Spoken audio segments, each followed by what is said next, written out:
So good morning, everybody. Thank you, AS, for giving this opportunity. So I'm presenting my paper on novel technique of self-placement of Oralab aqueous drainage implant tube into the pseudophakic eyes. No financial interest. So as all we know, the GDD is a popular procedure for the choice in refractory glaucoma. RD is a non-barred implant. Hello. Go ahead, please. Yeah, go on. Please go ahead. Yeah, we can hear you. Most significant long-term complication of RD tube shunt insertion is the corneal damage. The technique of tube insertion into the ciliary sulcus and pars plana and pseudophakic eye respectively evade this complication. Pars plana vitrectomy and tube insertion, though the safe when performed by the experienced surgeon, but have the certain complication like RD, endophthalmitis, vitreous hemorrhage. Ciliary sulcus, potentially the anatomical space of the tube insertion, especially in the pseudophakic eyes, due to its expansion and anterior posterior length following the cataract owing to the smaller diameter of the intraocular implant as compared to the crystalline lens. Studies have reported the deep placement in the ciliary sulcus to be safe, effective procedure offering the adequate IOP reduction and reduce the endothelial cell loss. So, the commonly employed technique describe the sulcus placement of GDT tube. The GDT tube have a relatively blind procedure with entry of the 23 and 23 gauge needle, and that lead to the complication like bleeding of anterior chamber, trauma to the iris, ciliary body, zonules, and intraocular lens in displacement. And it may lead to some kind of inaccurate entry behind the PCIOL and maybe the PC rupture also. And it's a really long learning curve. So aim of our study to report the initial clinical outcome of the new technique insertion of the silicone tube into the RD and ciliary sulcus. So, coming to material method, so the retrospective case series taken from July 2019-20, 9 patients were selected. 5 were pseudophakic and 4 were the faking. Pseudophakic eye underwent the RD implantation, while the faking with the fake with RD implantation. So the inclusion criteria: patient age more than 16 years of age, undergoing RD implantation into the sulcus, and at least minimum 3-month follow-up is needed.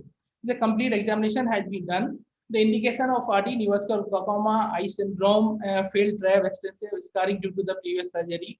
And coming to the surgical technique, a standard surgical technique has been employed. Apart from that, what we did after fixing the RD plate, we cut the tube little bigger around the 4 mm. And after cutting this tube, we take the 21 gauge needle, we pass through the limbus and going under the ciliary sulcus, and ciliary sulcus coming under this bed.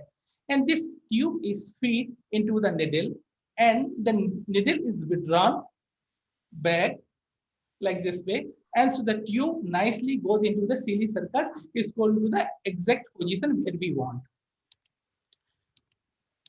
So similarly, we see in this animated diagram. So this is the needle. It's passed through the limbus. Through the limbus is going to the ciliary sulcus, and this tube is feed. And after feed this tube, the needle is withdrawn. Once we withdraw the needle, the tube will be inside into the ciliary sulcus. So I think it's a schematic diagram. This is a mean age was the 57.2 and 7.5. I think this is no male female ratio. These are the chart of all the 9 patients who underwent RD implantation.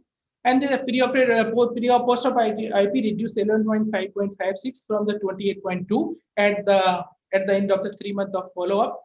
And the markedly anti-glaucoma medication has been reduced at the end of 3-month follow-up, and they have the marked improvement in the visual acuity. And the 2 patients had the corneal detachment, the 8-week follow-up. One out of them is subsided by the conservative management. Second one need ACL formation, peripheral anterior synechial release, and tube reposition, because this patient had the history of the trauma during the post-operative period. So studies have shown the comparable outcome between sulcus placement and anterior chamber in placement of the tube with higher IOP reduction ratio in the sulcus group. Common technique of sulcus implantation was described by the Wiener and colleagues et al. So the Tilo et al. In their study, the ATI described the ciliary sulcus insertion of barbelled shunt through the track of the 23 gauge needle. In contrast to these techniques, main advantage of our ab internal procedure is the accuracy of the tube placement into the sulcus in a controlled fashion by withdrawal of a needle. The ease of the tube insertion may help to shorten the learning curve and enable the training surgeon to attain the accurate tube placement in sulcus, and thus avoiding the need of the multiple entry attempt. In this present case series, there was no patient with hypema or significant post-operative inflammation instead of the minimal damage to the angle structure and limited contact to the tube to the iris pigment epithelium in this technique. The significant decrease in IOP and number of AGM was noted in our study similar to the others. Occurrence of the choroidal detachment in two patients with the need of the reoperation, one could be attributed to extraocular glaucoma, again second one lead to the trauma to the patient in post-operative period. The limitation of our study is retrospective in nature, small sample size, limited follow-up, lack of endothelial kind prior to the procedure. Just to conclude, in conclusion, our technique of sulcus placement of OD, the tube, there's a precise and simple technique of the tube insertion. It is a safe to the alternative to the existing technique and avoid the multiple entries, thereby preventing the damage to the adjacent angle structure. Further study is required to validate the long-term safety and efficacy of this technique. Thank you. Excellent study, Dr. Devendra. I think very unique and novel technique of doing this. I presume the needle is inserted in the opposite limbus and comes in under the iris. Yes. And it's a dilated pupil. Yes, it's dilated pupil. And how do you watch the position of the tube and the tip of the tube post-operatively when the pupil constricts? If constricts are really no way to identify unless we dilate, and we used in ciliary sulcus, we keep little bit tube longer in size because it's far away from the endothelium, so it is not going to having any keeping the tube little larger actually. So even the pupillary tube lies on the pupillary margin most of the cases. Thank you, Devendra. Excellent presentation. And any other questions from the others in the panel? See, the needle has to be thicker than the tube.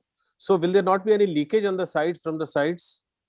And what is the thickness of the needle that you use? The gauge, how much gauge? 22, 21, what size?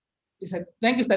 It's an excellent question. This is a 21 gauge needle is used, and this lack of time didn't describe that needle has not to be go thoroughly. Only the half thickness of the needle has to be come out, and once half thickness come out, we have to feed the tube. So the entry of the needle is not be big actually. It's exactly about to the 23 gauge needle only. And obviously we can't do it in phakic eyes. Eye has to be pseudo-phakic or a phakic. Yes, sir. This is a limitation of our study. Our study only puts pseudo-phakic eyes. Okay.